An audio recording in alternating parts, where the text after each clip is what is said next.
મારા પ્રિય મિત્રો, મારું નામ નેપોલિયન હિલ છે અને હા, એ હું છું જેણે પોતાની જિંદગીના 25 વર્ષ દુનિયાના 500થી પણ વધુ સફળ લોકો સાથે વિતાવ્યા. Andrew Carnegie, Henry Ford, Thomas Edison જેવા દિગ્ગજો. મેં એમની વિચારવાની રીતને નજીકથી જાણી અને એમના રહસ્યોને સમજવાની કોશિશ કરી.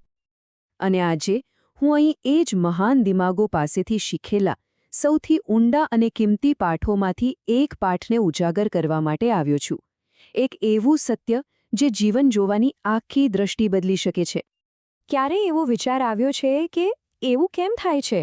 કેમ એવું લાગે છે કે એમના જીવનની દરેક મુશ્કેલી જાણે કોઈ જાદુઈ રીતે ઉકેલાઈ જાય છે? મિત્રો સાંભળો, આ કોઈ નસીબનો ખેલ નથી અને ના તો કોઈ રહસ્યમય શક્તિ છે. આ તો જીવવાની અને ખાસ કરીને વિચારવાની એક ચોક્કસ રીત છે. આખી વાતની શરૂઆત વર્ષો પહેલાં થઈ. હું ત્યારે એક સામાન્ય યુવાન હતો અને ભાગ્ય મને સીધો જ એન્ડ્રુ કાર્નેગી પાસે લઈ ગયો. હા, એ જ સ્ટીલના બાદશાહ. એમણે મારી સામે એક પડકાર મૂક્યો.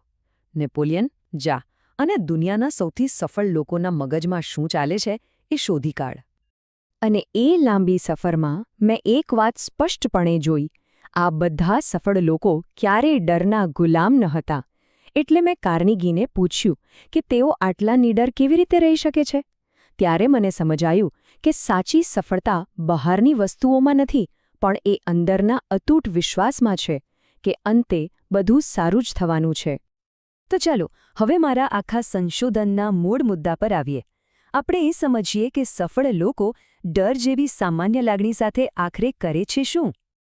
મારા 25 વર્ષના ઊંડા અભ્યાસમાં એક ચોંકાવનારી વાત સામે આવી.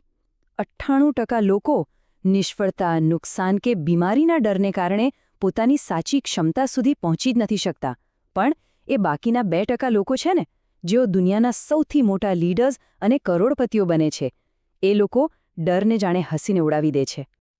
તો આખરે આ ડર છે શું? કશું જ નહીં. એ માત્ર એક ભ્રમ છે, એક કાળો પડછાયો જે આપણું મન પોતે જ બનાવે છે. અને જે ક્ષણે એ મૂળભૂત વિશ્વાસને અપનાવી લેવામાં આવે છે કે બધું સારા માટે જ થાય છે, એ જ ક્ષણે આ પડછાયો ગાયબ થઈ જાય છે. આ એક કુદરતી નિયમ જેવું છે. જે વિચારો વાવવામાં આવે છે એનું જ ફળ જીવનમાં મળે છે. જો વિશ્વાસના બીજ વાવવામાં આવે કે બધું બરાબર થઈ જશે, તો રસ્તાઓ આપોઆપ બનતા જાય છે. ચાલો હું મારા પોતાના જીવનનો એક કિસ્સો સંભળાવું, જેથી આ વાતને વધુ સારી રીતે સમજી શકાય. આ મારી પોતાની સફળતાની ગાથા છે. જ્યારે મેં થિંક એન્ડ ગ્રો રિચ લખવાનું નક્કી કર્યું, ત્યારે મારી પાસે ખરેખર કશું જ નહોતું. કોઈ મોટો પબ્લિશર નહોતો, છાપકા માટે ₹1 નહોતો, અને આજુબાજુના લોકો તો મારી મજાક ઉડાવતા હતા. કહેતા કે આ તો ગાંડપણ છે, તું બરબાદ થઈ જઈશ. પણ મેં શું કર્યું ખબર છે? હું જરા પણ ડર્યો નહીં. હું રોજ સવારે ઉઠીને મારી જાતને એક જ મંત્ર કહેતો. હું તો એવી રીતે જીવતો હતો જાણે એ પુસ્તકની લાખો કરોડો કોપી વેચાઈ ચૂકી હોય.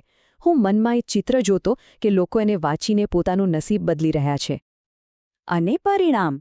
વર્ષોની મહેનત અને અગણિત નિષ્ફળતાઓ પછી એ પુસ્તક ઇતિહાસના સૌથી વધુ વેચાતા પુસ્તકોમાંથી એક બન્યું. આજ સુધી કરોડો લોકો એને વાંચી ચૂક્યા છે અને પોતાના જીવનને નવી દિશા આપી છે. મારા મિત્રો, આ કોઈ ઇત્તેફાક નહોતો. આ તો એ અતૂટ વિશ્વાસનો જાદુ હતો. એ માન્યતાનો કમાલ હતો કે અંતે બધું હંમેશા બરાબર થઈ જાય છે. અને જો મારા જેવો એક સામાન્ય માણસ આ કરી શકે, તો પછી કોઈ પણ કરી શકે છે. તો હવે સવાલ એ છે કે આ વિશ્વાસને રોજિંદા જીવનમાં કેવી રીતે ઉતારી શકાય? ચિંતા ના કરશો, હું તમને એક પછી એક પગલાં બતાવીશ. આ કોઈ રોકેટ સાયન્સ નથી, પણ એટલું શક્તિશાળી જરૂર છે કે તે આખું જીવન બદલી શકે છે. જુઓ, અહીં 6 સરળ પગલાં છે જે નિડર વિશ્વાસની આદત બનાવી દેશે. પહેલું, પોતાની વિચારસરણી બદલો.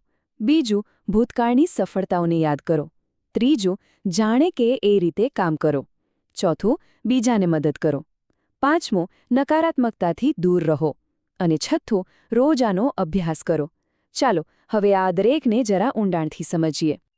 સૌથી પહેલું પગલું, પોતાની વિચારવાની રીતને જડમૂળથી બદલો. દરેક દિવસની શરૂઆત એ પાક્કા વિશ્વાસ સાથે કરો કે આજે બધું બરાબર જ રહેશે. જેમ થોમસ એડિસને મને કહ્યું હતું કે તેઓ માત્ર સકારાત્મક બાબતો પર જ ધ્યાન આપે છે. બસ સવારે 5 મિનિટ આંખો બંધ કરીને મનમાં કહો, બધું બરાબર થઈ જશે.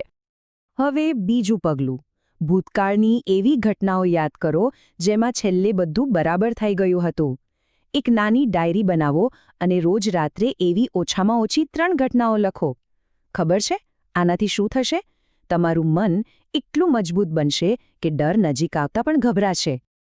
ત્રીજું પગલું, અને સાંભળજો, આ સૌથી ક્રાંતિકારી છે. એવું વર્તન કરો જાણે કે જીત પહેલેથી જ નક્કી હોય.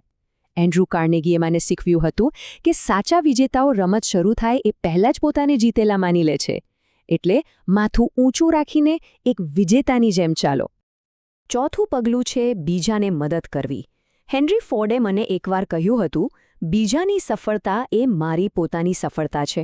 જ્યારે કોઈને મદદ કરવામાં આવે છે અને કહેવામાં આવે છે કે ચિંતા ના કરો, બધું બરાબર થઈ જશે, ત્યારે એ જ સકારાત્મક ઊર્જા અનેક ગણી થઈને પાછી આવે છે. પાંચમું પગલું, નકારાત્મકતાથી બને એટલું દૂર રહો. યાદ રાખો, ડરનું મૂળ જ નકારાત્મક વિચારો છે. થોમસ એડિસનની જેમ નકારાત્મકતાને મનના દરવાજા પર જ અટકાવી દો.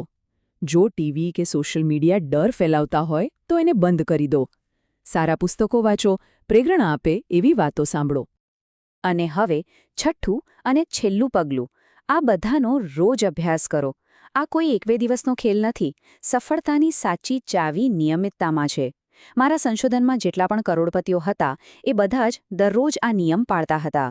ધીરે ધીરે આ એક આદત બની જશે અને પછી ડર તમને અડી પણ નહીં શકે. મારા પ્રિય મિત્રો, આ એક વિશ્વાસ જીવનને સંપૂર્ણપણે બદલવાની તાકાત રાખે છે. મેં હજારો લોકોને આનાથી સફળ અને સુખી થતા જોયા છે. હવે વારો તમારો છે.